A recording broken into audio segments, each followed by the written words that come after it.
sa inyo ay agang-aga ay wala kayong mga energy. Ano bang oras kayo natulog kagabi na? Maaari ko bang alamin kung anong oras kayo natulog kagabi? Sino nais magkwento? Binibini. Ano to? 11 ko nakatulog. Bakit naman 11 ka? Kasi po nagawa ko ako ng aking gawain sa project ko. Dahil diyan, magkakaroon tayo ng isang laro para magkaroon ka naman ng sigla at ang iyong mga kapwa kamag-aral. Maaari po, maraming salamat. Magkakaroon tayo ng laro na ang tawag ay ilalarawan ko at hulaan nyo.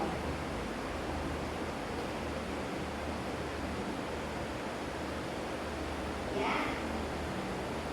At ito ang paluto kung paano ito gawin. Maaari mo bang basahin ng sabay-sabay?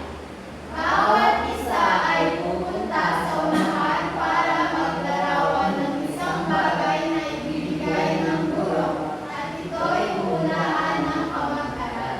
Yan. Malinaw ba sa inyo kung paano gawin itong laro ito? Oo. Bago tayo magsimula, sino ang nais na mauna para gawin ang gawain nito? Binibini Charlie. Pipili ka sa ating mga larawan. At ito ay inyong ilalarawan para mahulaan ang ito.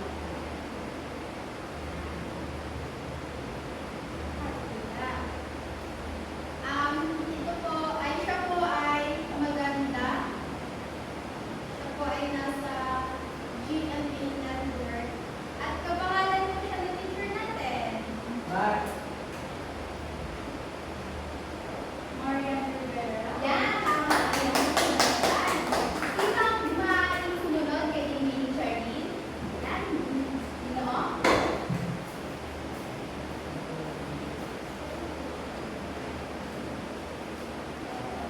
May lalarawan po ito bilang malaki pong hayop sa anyong lupa. Ito po ay meron pong malalaki at malaking tenga at mahabang ilong. Meron po siya horn bilang panangga po sa mga lalaki. Meron po pong mahabang ilong.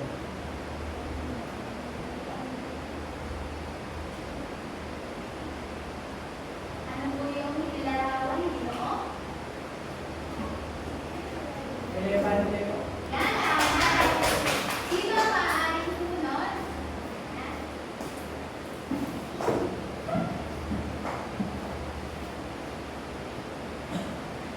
Ito ay hugis bilog. Ginagamit sa paglalaro at ginagamit ito ng dalawang team na mayroong tig-limang player. Ito ay kulay orange, papel. At ito ay isinusunod sa ring. Bola po. Yan, tama ang sagutan. At ang pinakahuli ay si Levi Aksan.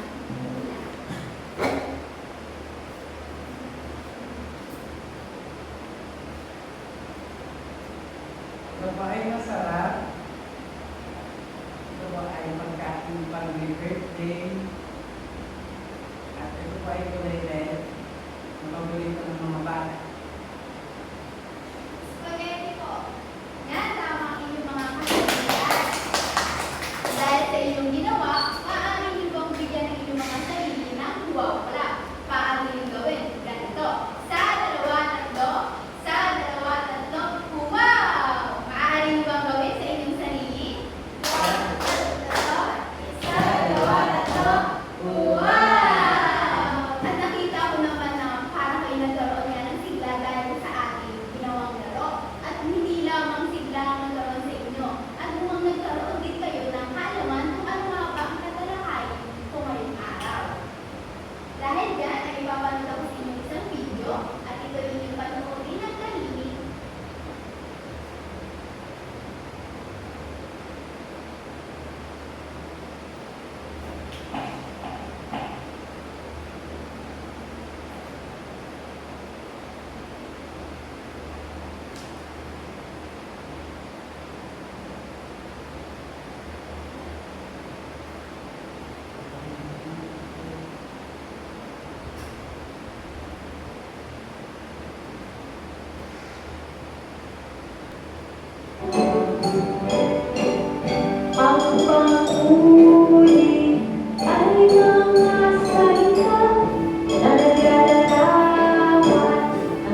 po, mamuri po ay naglalarawan po sa tao, bagay o lugar. Nakaganda na lang po ng halimbawa kanina na ang babae ay maganda. O ang maganda ang babae. O kaya naman po ay masipag ang nanay, bago ang tinapay. Yan, tama ang kasalugan. Bigyan niyo siya ng 1, 2, 3, clap. 1, 2, 3. Sa dalawa na to. Wow!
pinakamagaling. Yan.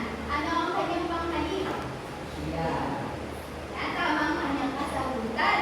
Sino naman ang nais na magbigay?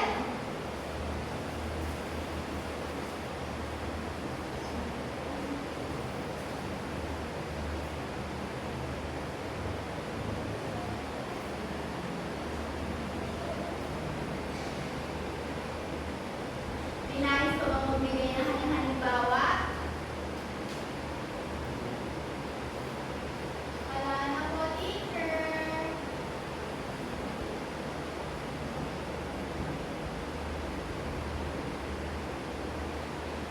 Dahil dyan, alam niyo na kung ano ang kombinasyon ng panghuli at kung paano nagagamit ang panghuli sa takalan at panghalip ay magkakaroon tayo ng mawain pangklase kung saan kayo ay lahat ay kasali dito.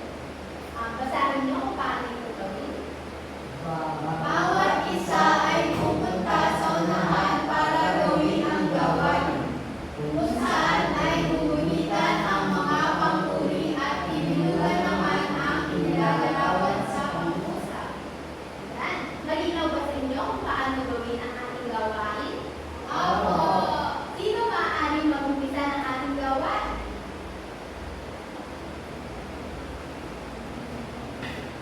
Ang gagawin ni Ginoo ay kukuha siya dito ng isang papel at ito ay kanyang sasulat.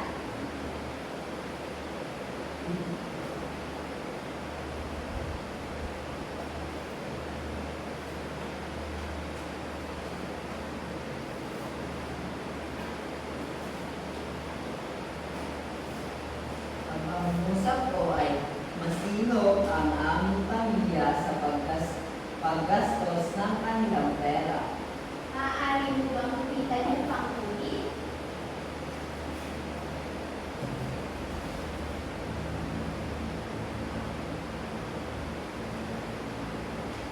Ang panghuli ko sa pangungusap ay ang salitang masino. Ano naman yung salitang nilalarawan sa pangusap?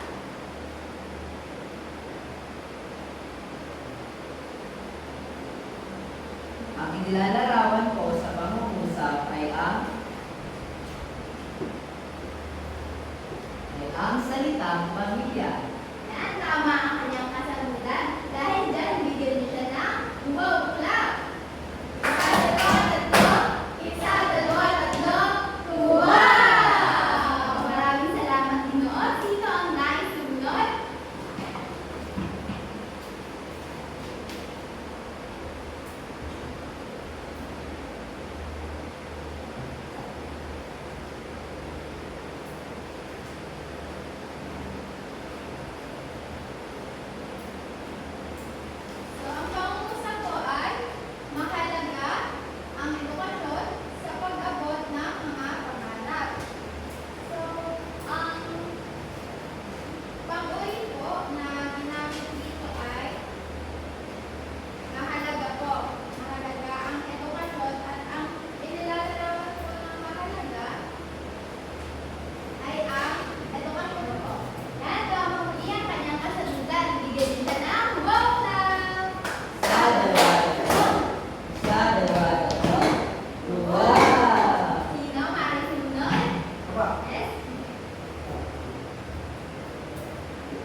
tama ang kanyang kasagutan, maaari niyo ba siyang bigyan ng huwag clap? Isa, dalawa, tatlo. Isa, dalawa, tatlo. Wow!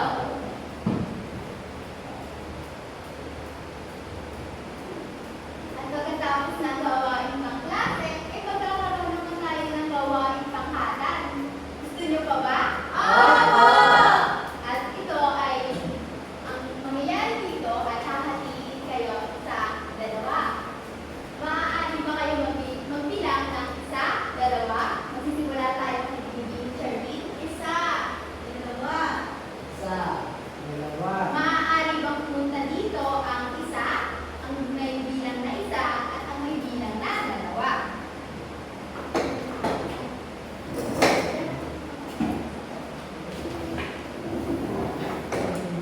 Yan.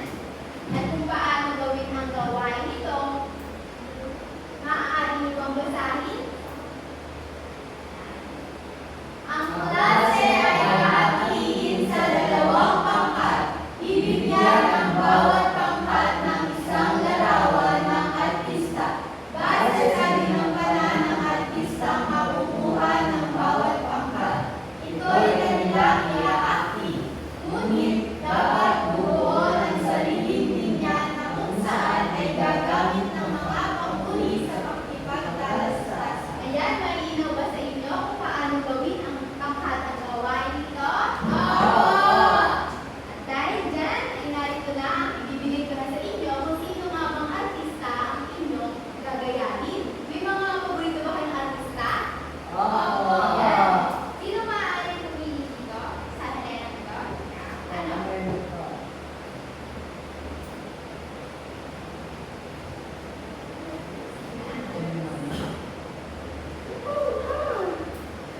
At bibigyan ko lamang kayo ng 5 minuto para kayo ay maggawa ng inyong gagawin sa panghatang gawain ito. At kapag sinabi kong ready na, ay pupunta na kayo sa inyong mga sariling upuan at ito ay inyong gagawin. At ang folder na iyan ay may nakapaloob na rubric kung paano ninyo maisasagawa ng tama ang inyong gawain.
Maaari na kayo gumamit ng inyong mga props kung paano nyo isasagawa ang inyong gawain.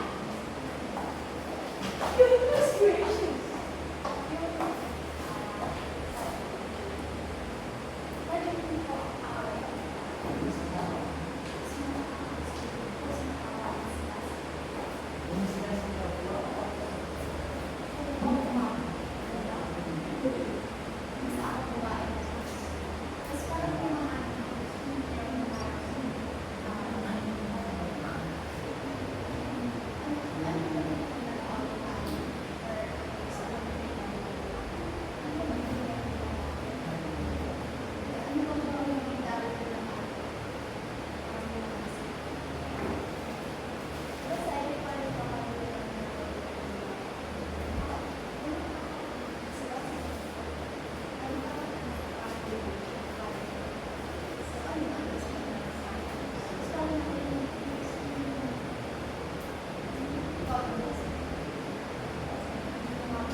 Ang grupong tapos na sa kanya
Sumuko na. Hindi ako susuka dahil masigasig ako. Hindi ako susuko dahil matapang ako. Well, maganda ako. Well, kung maganda ka, pogi ako. Eh, di ikaw na. Yan lang po. Ang artista po na aming pinurtray ay si Coco Martin Maussan. Doon po sa ginawa po namin na presentasyon ay nilarawin po namin ang iba't iba naming katangian. Katulad po na matapang, malakas, at sa iba po pong katangian ay nagsabi po kami ang sila na katangian. Katulad po ng maganda at guwapo. Yun po. Maaari niyo bang bigyan ng grupong ito ng wow flag? Wow! Talagang napakaganda naman ang ginawa ng grupong ito sa pag-arte nila kay Carlo ng Provinciano. Nagbigay din nila kung ano yung nasa balundok, nagbigay nila kung paano gagawin ang gawain ito. Dahil dyan ay makakatanggap sila ng 20 points. Ang grupo naman ngayon na magpe-present ay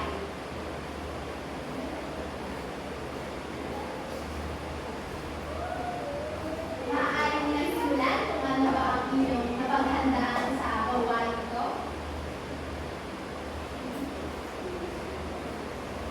Wow, ang ganda naman ng bag mo. Goodness gracious! Bakit naman mo kayo sulat?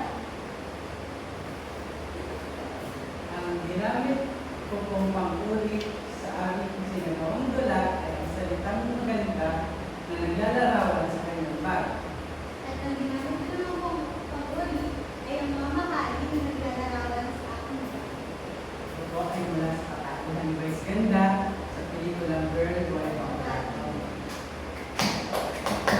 Isa, dalawa, tatlo. Isa, dalawa, tatlo. Wow! Ayan, magaling din ang ginawa ng grupo yun. At sila ay nakakuha ng 20 points din. Ang kanilang dati ay si Vice Ganda, kung saan ang kanyang role sa Girl Boy Bacalao Boy ay si Girlie. Ang pang-uli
Gagawin lamang natin dito ay lagyan ng check ang padlang kung tama ang isinasaad ng pag-uusap at X naman kung mali.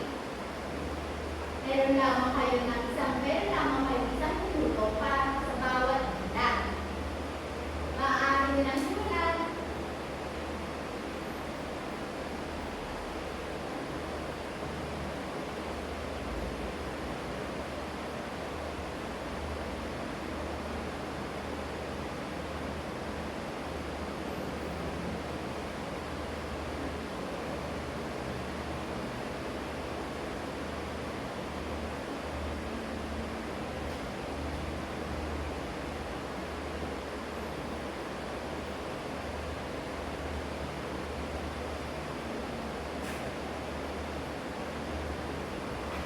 Tapos na ba ang lahat?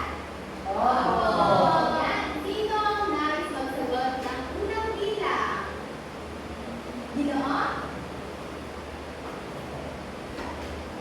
Una, ang papuri ay salitang naglalarawan ng tao, hayop, bagay at lugar. Ang ating pong kasagutan ay check. Yan. Tama ba ang kanyang kasagutan? Opo! Sino maaaring magsagot ng pangalawang bilang? Ang batang masukat ay laging pinupunin ng kanyang guro. Check! Yan. Tama ba ang kasagutan ni Pili? Oo! Yan. Sino naman sa pangatlo? Ginoon? Ang bulaklak ay makulay. Check po. Tama ba din ang kanyang kasagutan? Oo! At ang pang-apat? Ang panguri ay salita ng sasaad ng Diyos o Check. Tama ba ang kasagutan niya? Oo!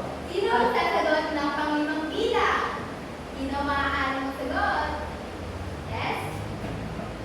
Ang aso ay tumatakbo ng mabilis ay isang papuri.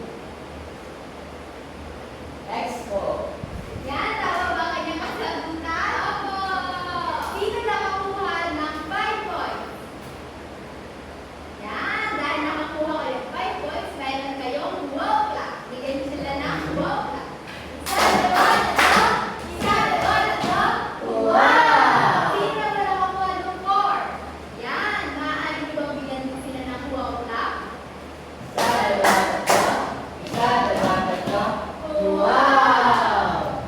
Yan, nakakatuwa naman at mukhang may natutunan kayo sa ating tinalakay ngayong araw. Sa pagtatapos ng ating klase, sino ang nais maglahad ng kanyang natutuhan sa tinalakay ngayon? Kaya naman, natutuhan mo, ilahad mo. Sino maaari? Yes? Kunin po